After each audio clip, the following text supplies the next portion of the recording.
कदाचित मी सांगितलं असतं, परंतु वहिनींच्या पुढं दादाच्या पश्चात हे सांगणं मला बरं वाटलं नाही. मी जबाबदारी स्वीकारली.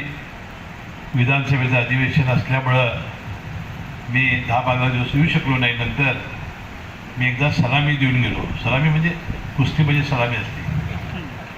आणि येऊन मी आढावा घेतला, अधिकाऱ्यांच्या ओळखी केल्या आणि मी त्याच दिवशी आपले अध्यक्ष अभिजित मोरेंना सांगितलं होतं मी पुन्हा 30 तारखेला येईल, दिवसभर येईल आणि पहिला मी राष्ट्रवादी काँग्रेस पक्षाचा मेळावा घेईन आणि बाकीच्या इतर कामाकडे मी लक्ष देईन.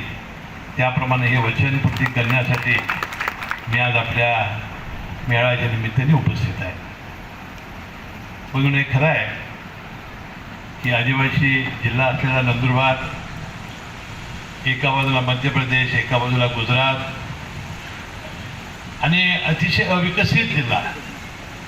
मगाशी जिल्हाधिकारी, मुख्य कार्यकारी अधिकारी, आपले प्रोजेक्ट ऑफिसर हे मला भेटल्याने मी अवाक झालो की या राज्यामध्ये सर्वात कमी शिक्षित असलेला जिल्हा आहे.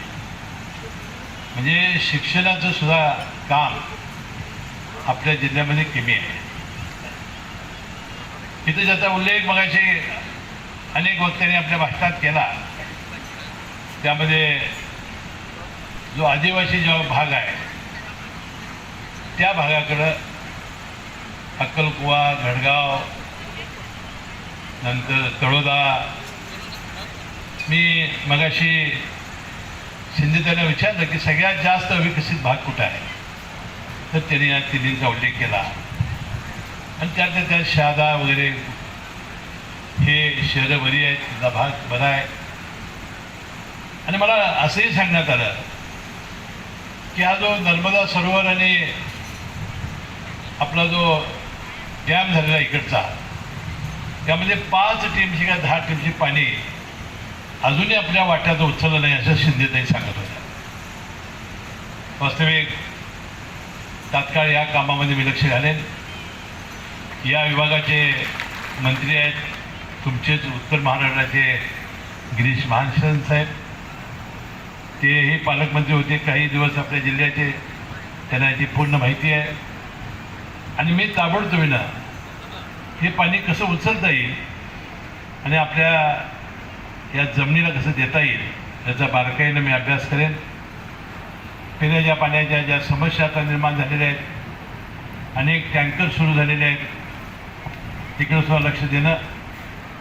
आणि ज्या अपेक्षा तुमच्या राष्ट्रवादी काँग्रेस पक्षाच्या आहेत की बा आपला राष्ट्रवादीचा पालकमंत्री असल्यामुळं आपल्याला निधी मिळाला पाहिजे, मी निधी योग्य प्रमाणात सर्वांना देण्याचा प्रयत्न करेन.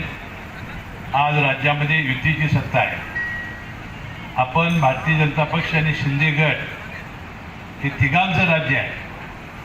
जरूर निवडणुकीमध्ये मतभेद होतात, प्रत्येकाला पक्ष विस्तारण्याचा अधिकार आहे. आणि अजितदादांचं म्हणणं तेच होतं की विधानसभा, लोकसभा ह्या निवडणुका एकत्रितपणे लढल्या जातात, परंतु स्थानिक स्वराज्य संस्थेच्या निवडणुकीमध्ये आपण जरी युती असते तर युती होत नाही आणि आपापल्या पद्धतीने आपण करतो. जसा भारतीय जनता